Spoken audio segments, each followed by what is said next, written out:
Well, joining us on the program is a women rights advocate, Mrs. Ima-Nsa Adegoke. She's the founder of the Ima-Nsa Adegoke Foundation. She joins us from Calabar in Cross River State. You're welcome to News Across Nigeria. Thank you, and welcome. All right, so let's get your reaction to the House making a U-turn on the gender rights bill as it affects women. What are your thoughts on that?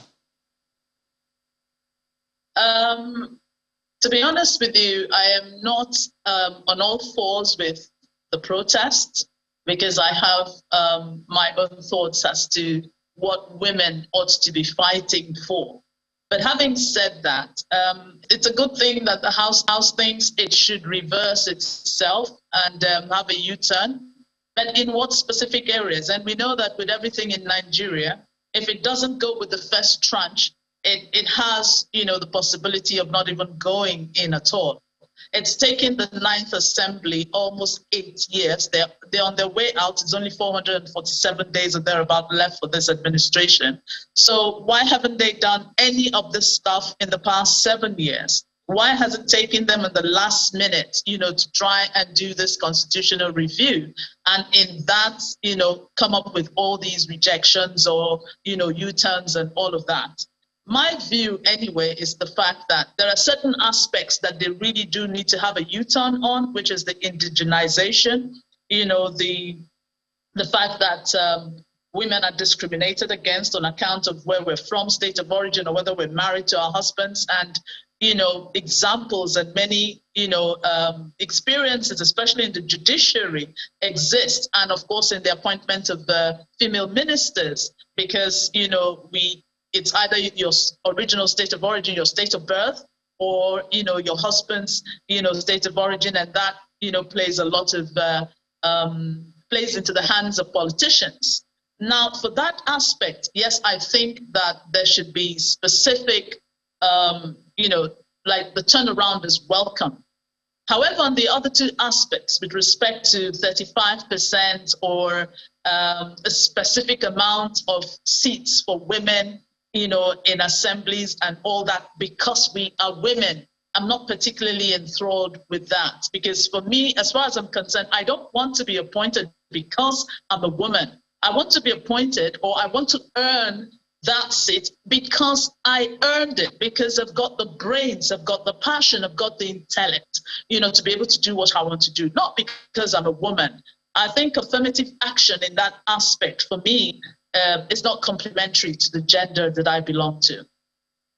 Well, it does appear that that's actually some of the arguments by some observers from what you just talked about. I mean, the last part there, talking about women need to make it a point of duty to actually go out there and get their mandate, to be in elective positions or to get political appointments. It shouldn't be handed out to them freely. So you actually think that is the way to go?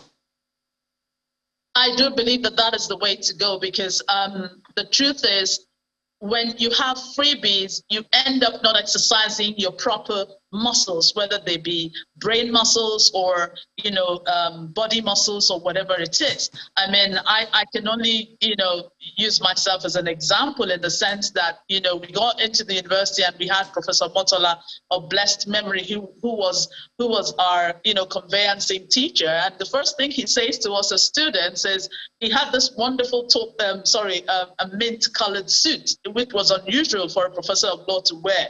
And the first thing he says to us, he says, look, all of you are not going to graduate because I have to change my suit. A lot of people were very upset, but I thought that was a challenge, because I thought to myself, of course, I'm going to be one of those who are going to challenge you because I'm going to graduate.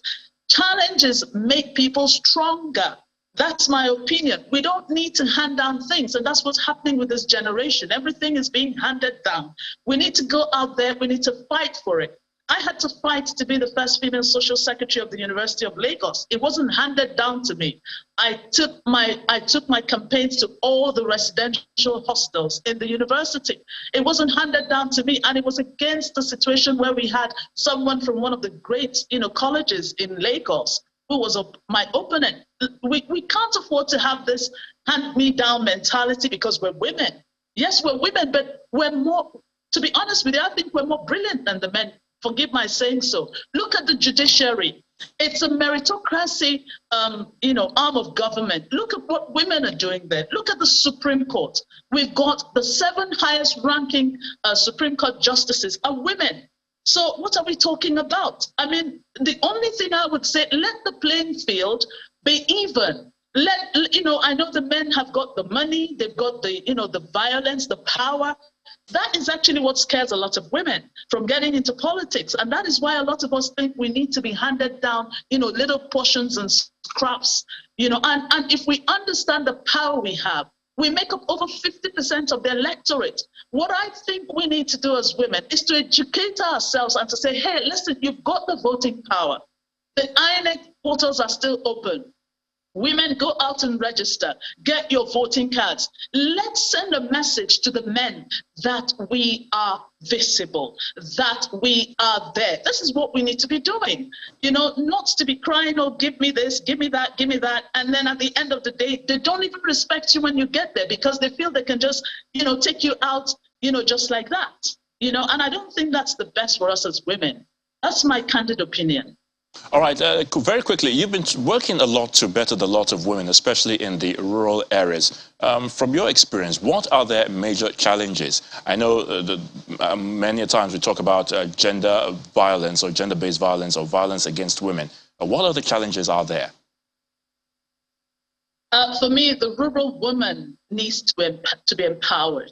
The awareness campaign we have been carrying out is about the female person's inheritance, right of inheritance property, to property in Cross River State, which was enacted in 2007 by the Administrator Excellency Donald Duke. And it wasn't in the public domain, because, what you're ignorant of, usually they say is bigger than you. But, we got to know about this law. We came across it last year, and we realized that it's one of the things we need to drive with a lot of zeal. And in the past, 5 weeks, we've covered 14 local government areas in Cross River State. And one thing remains: women are, disenfranchised. How are they disenfranchised? Especially the widows. Rural women don't have a right to own property, but we work 90% of the land. When the men own the land, the women do the work. How come that is so? And then when their husbands die, they drive them out of these properties, and even the houses where they're in, they drive them out with their children. There's no right to inherit the property. And this law says women have a right to inherit the properties of their husbands. Children have a right to inherit the properties of their husbands, female children. So we're driving this awareness, and we're saying, listen, these women have a right to be in the properties of their husbands. Many times we found out